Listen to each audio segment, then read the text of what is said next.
Sir మీ friends అన్నారు మీ వాయిస్లో ఆ పాట బాగుంది, అమ్మాయి వాయిస్లో తేలిగ్గా అనిపిస్తుందని. ఒక్కసారి మా అందరి కోసం మీరు ఆ పాట పాడండి.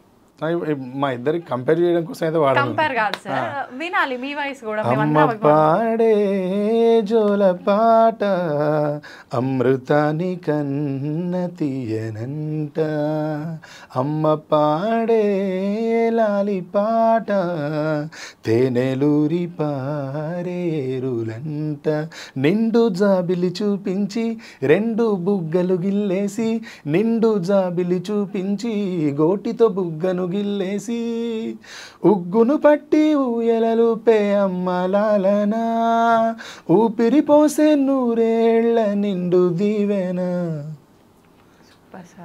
కురిసేవాన చినుకులకి. దీంట్లో నాకు బాగా నచ్చింది ఒక చరణం చెప్తాను. నింగిని తాకే మేడలకి పునాదిరాయి అమ్మా, అందం పొందిన ప్రతిశిలకి ఉలిగాయం అమ్మా, చీకటి చెరిపే వెన్నెలకి జాబిల్లి అమ్మా, లోకం చూపే కన్నులకి కంటి పాప అమ్మా, అమ్మంటే అనురాగ జీవని, అమ్మ ప్రేమే సంజీవని. అద్భుతం సార్, నిజంగా ఇది నాకు బాగా నచ్చిన చరణం ఈ పాట. చాలా బాగుంది నిజంగా, అద్భుతంగా ఉన్నాయి ఆ పదాలు. సూపర్, నిజంగా చెప్పడానికి అసలు మాటలు ఏముంటాయి సార్ ఇంత అద్భుతమైన పదాలు పాటల రూపంలో విన్న తర్వాత. జాన్వి గారు, 1 month మీరు ప్రాక్టీసింగ్ టైం ఇక్కడే ఉన్నారు, 1 monthకి పైగానే ఇందాక సార్ చెప్పారు. ప్రాక్టీస్ టైంలో నిజంగా మీరు ఎలా ఉన్నారు, ఎక్కడున్నారు, ఓన్లీ ప్రాక్టీస్ కోసమే వచ్చారా, అవన్నీ ఒక్కసారి మాతో షేర్ చేసుకోండి. చెప్పాలి, ఎలా చెప్పాలా? తెలుగులో చెప్పాలి. తెలుగులో చెప్పు, స్పష్టంగా చెప్పు.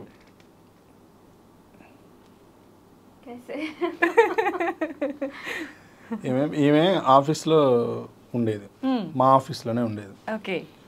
ఈమెను ఒక్కదాన్నే వదిలేసేది. మేము ఎవ్వరూ ఉండకపోయేది ఆఫీస్లో.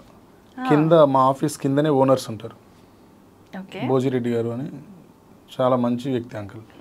వాళ్ళు మా కిందనే ఉంటారు కాబట్టి ఫుల్ సెక్యూరిటీ. పైన పెంట్ హౌస్, మా ఆఫీస్ ఒక ఆశ్రమం లాగా ఉంటుంది. మంచి నిజంగా చెట్లు వీళ్ళు పైన అంతా పీస్ఫుల్గా వింటేజ్ కల్చర్ ఉంటుంది. ఏమైనా దాంట్లో ఇడిచిపెట్టిపోయేది. మేము ఉన్నంతసేపు అందరం టీం అంతా ఉండేది, టీం ఉన్నంతసేపు పండుగలా ఉండేది. ఆ తర్వాత ఏమైనా ఒక్కదాన్ని వదిలిపెట్టి వచ్చేది. అడిగేది మేము నైట్ ఒక పర్లేదు అని, చెలేగా సార్ ఉంటాను సార్, చెలేగా సార్ అని. ఈమె చెలేగా అని ఏ విషయాన్నైనా చెలేగా సార్ అన్న వల్ల చెలేగా అనే వర్డ్ మీద కూడా పాట రాసినాం. నెక్స్ట్ ఆ పాట కూడా అదే పాట పాడిస్తున్నాం నెక్స్ట్ ఈమెతో ఛానల్లో. ఈ పాట చేస్తాం మళ్ళీ నెక్స్ట్. ఈమెను ఒక్కతి ఉంటుంది పాపం, బోర్ కొడుతుందని ఒక 4 రోజులు ఈమెను టార్చర్ చేసిన తర్వాత 5వ రోజు క్రికెట్ గ్రౌండ్కి తీసుకుపోయేది. క్రికెట్ ఆడేది మేము టీం అంతా కలిసి. మంచి చిల్లయ్యారు. క్రికెట్ ఆడేది అందరం అక్కడనే, క్రికెట్ ఆడేది అయ్యప్ప సొసైటీలో నెట్ క్రికెట్. అందరం ఈమె బౌలింగ్ చేసేది, బ్యాటింగ్ చేసేది, ఫీల్డింగ్ చేసేది. అట్లా మా కొంచెం ఈమెకు అట్మాస్ఫియర్ చేంజ్ చేసి మా ఆఫీస్ అట్మాస్ఫియర్ నుంచి బయటికి తీసుకుపోయేది. ఈవెన్ చాలా హ్యాపీగా ఉంచాలి కొద్దిసేపు అని చెప్పి అందరం ఉండాలి కదా, 24/7 ఉండలేము ఏమవుతుంది. ఈమె ప్రాక్టీస్లో ఉండదు, ఆమె డ్యూటీలో ఆమె ఉండదు, మా పనిలో మేము ఉండాలి కదా. నా పనులు నేను చేసుకోవడానికి బయటికి పోయేది, పాపం ఒక్కతి ఉంటుంది కదా అని చెప్పి మా టీం అందరిని పిలిచి అక్కడ కూర్చొని కొద్దిసేపు ముచ్చట్లు పెట్టి ఈమెతో పాటలు పాడించుకొని విని, మేము కొన్ని పాటలు పాడి వినబెట్టి, క్రికెట్ ఆడి అక్కడ ఏదో ఫుడ్ తెప్పించుకొని తిని అట్లా టైం స్పెండ్ చేసేది. చాలా ఒంటరిగా ఒక్కతే ఉన్నది. మాకు ఆ విషయం మస్తు నచ్చింది. ఈమె ప్లేస్లో ఇంకెవరైనా ఉంటే విపరీతంగా టార్చర్ చేస్తారు మమ్మల్ని. కానీ చాలా ఓపికగా కూర్చున్నది, ఓపికగా ఉన్నది. నేను ఒక 20 days కంటిన్యూగా ఆఫీస్ వైపు పోలేదు. ఫోన్ ఏదున్న ఫోన్లో మెసేజ్. మళ్ళీ మా ఇద్దరికి నాకు హిందీ రాదు, నాకు తెలుగు రాదు. మస్తుండేది ఈమెతో టైం. అసలు ఆ చాట్ అంతా పోయింది కానీ నా ఫోన్ ఫార్మేట్ అయ్యి ఘోరమైన కామెడీ ఉండేది. మంచి మెమరీస్ గ్యాదర్ చేసుకున్నారు సార్ అయితే. ఘోరమైన కామెడీ. ఓకే. ఇప్పుడు చెలేగా అంటే హిందీ, మీరు హిందీలోనా సార్ ఆ పాట రాబోయేది? మరి నో, ఈ హిందీ అమ్మాయితోని ఈ తెలుగు లిరిక్ రైటర్ భాష ఉంటుంది తెలుగులో. హిందీ వర్డ్ అది ఒకటే తీసుకున్నాం అంతే. ఈమె ఏ విషయాన్నైనా నీకు జాను ఈరోజు పిజ్జా పంపిస్తున్నా చెలేగా సార్ అనేది, ఎవరు బిర్యానీ పంపానంటే చెలేగా సార్ అని ఏంద్రా ఈ పిల్ల ఏదడినా చెలేగా అంటుందని ఏదైనా నిజం చెలేగానే ఆ వర్డ్ తీసుకొచ్చి పాట చేసినాం. ఓకే, అయిపోయిందా సార్ రాయటం? అయిపోయింది, పాట అయిపోయింది. రికార్డ్ కూడా ఈరోజు ఉండే మీ ఇంటర్వ్యూ చేయబట్టి బ్రేక్ అయింది. ఓకే ఓకే, మా ఇంటర్వ్యూ చేయబట్టి బ్రేక్ నిజంగా అడగండి మీ ఇంటర్వ్యూ వల్లనే బ్రేక్ అయింది నిజంగా. ఇంకా దీని తర్వాత ఇంకేం ఇంటర్వ్యూ ఇవ్వద్దు, ఇప్పుడు మనం ఈ పని చేసినాక ఇద్దామని అనుకున్నాం, కానీ మీరు కాల్ చేసేసరికి ఇప్పుడు చేయాలి కదా, రావాలి కదా. పోన్లేండి సార్, కొత్త విషయం ఒకటి ఇప్పుడు పబ్లిక్ కి అందింది కదా సార్ మా ద్వారా. మీ మెమోరీస్ ని మాతో షేర్ చేసుకున్నారు, మేము కూడా హ్యాపీ ఫీల్ అయినాం కాసేపు. అంతే కదా సార్? అవును, అంటే నైట్ గోకార్టిన్కి ఎయిర్పోర్ట్ దగ్గర పోయేది అందరం, మొత్తం టీం అంతా బాగా అంటే బాగా ఈమెతో మంచి టైం స్పెండ్ చేసినాం అందరం. ఈమె కూడా మాత్రం చాలా ఫ్రెండ్లీగా బాగా కలిసిపోయింది. ఈమె ఏ కొంచెం ఈగో చూపించినా, ఈమె ప్రవర్తనలో కానీ యాటిట్యూడ్ చూపెట్టినా కానీ ఈమె ఉండలేకపోతే మీరు రిటర్న్ పంపించేద్దాం వద్దు పోమ్మని మా ఫ్యామిలీలో మా టీంలో ఒక మెంబర్లా కలిసిపోయింది. ఆడపిల్ల ఉన్నదనే ఫీలింగ్ ఉండకపోయింది. సహజంగా ఒక అమ్మాయి ఉంటే అమ్మాయిని మనం ఏదో ఆమెను సెక్యూరిటీ ఇవ్వాలి, ఆమెను ఆడపిల్ల ఏదో స్పెషల్గా చూడాలి, ఇట్లుంటుంది కదా. అసలు ఈమె ఉంటే అది మొత్తమే లేదు. మేము మాతో ఒక అబ్బాయి ఉన్నట్టే లెక్క, మా టీంలో మెంబర్ ఉన్నట్టు. ఓకే,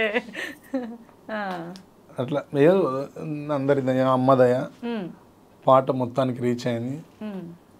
చాలా చాలా చాలా హ్యాపీ అండి. మేము అప్పుడు పడ్డ కష్టానికి పిల్ల రీచ్ అవ్వకపోతే ఎంత పాపం తగిలిద్దాం మనకు అనుకునేది అందరం. ఎందుకు అనిపించలేదు సార్? అంటే తనతో అంటే మీరు జర్నీ చేస్తున్నప్పుడు అనిపించింది మదర్ సాంగ్స్ రీచ్ అవ్వవు అని యూట్యూబర్స్ చెప్పిన తర్వాత నా ఒపీనియన్ మార్చుకున్నా నేను. ఎందుకంటే నేను యూట్యూబ్లో పాటలు చేయలేదు, నాకు జనం పాటల మీద పట్టుంది, నేను ఏదైనా రాస్తున్నాం పోతున్నాం సినిమాలు అవి చేస్తున్నాం, ఇది పోయింది. కానీ ఇక్కడ నాకు ఈ వేలో నాకు వర్క్ నేను చేయలేదు. ఎప్పుడో 4 ఏళ్ల క్రితం ఛానల్ ఓపెన్ చేసిన, దాంట్లో బోనం బోనం బోనం తెలంగాణ ప్రాణం ప్రాణం బోనం, ఆ పాట కూడా నా ఛానల్లో ఫస్ట్ పాట అమ్మవారి పాట అని చేసిన. అది కూడా చాలా ట్రెండీగా ఉంటుంది పాట, కానీ ఎవ్వరు వినలేదు అప్పుడు. అమ్మవారి పాట కూడా వినలేదు ఎవరు, బోనం పాట కూడా. ఇప్పుడు నాకు అందరు ఇప్పుడు వచ్చి ఏం చెప్పిండ్రు, అసలు ఎవరు పాట రీచ్ అవ్వదు అని అన్నారు. 4 ఏళ్ల క్రితం నేను ఏదో పాట పెట్టిపోయినా, మొన్న ఏదో వెలిశాల పాట వేస్తే మా కళాకారులు అందరి చేయుత వల్ల ఆ పాట హిట్ అయింది. అందరు దాన్ని షేర్ చేయడం, అందరు దాన్ని పాడి పెట్టడం, అట్లా నాకు మా కళాకారులు తెలంగాణలో ఉన్న కళాకారులు అందరూ హెల్ప్ చేశారు నాకు ఆ పాటకి. అట్లా పాట హిట్ అయిందని. దాని తర్వాత నేను కంటిన్యూగా ప్రాజెక్ట్ ఏం చేయలేదు. ఆ తర్వాత మా సాయి చనిపోతే మా సాయి కోసం ఆ కళాకారులు అందరం కలిసి పాట చేసినాం. ఆ పాట కూడా కొంత రీచ్ అయింది. కానీ నేను దీన్ని ఎప్పుడు కూడా ఇది ఒక ప్లాట్ఫామ్, దీని మీద పనిచేద్దాం మనం చేయాలని ఎప్పుడు చేయలేదు. నాకు ఎప్పుడో వీలున్నప్పుడు ఏదో తోచినప్పుడు వేస్తూ వెళ్ళిపోయినా. నాకు తెలియని విషయంలో అందరు చెప్పింది దాన్ని వినాలి కదా.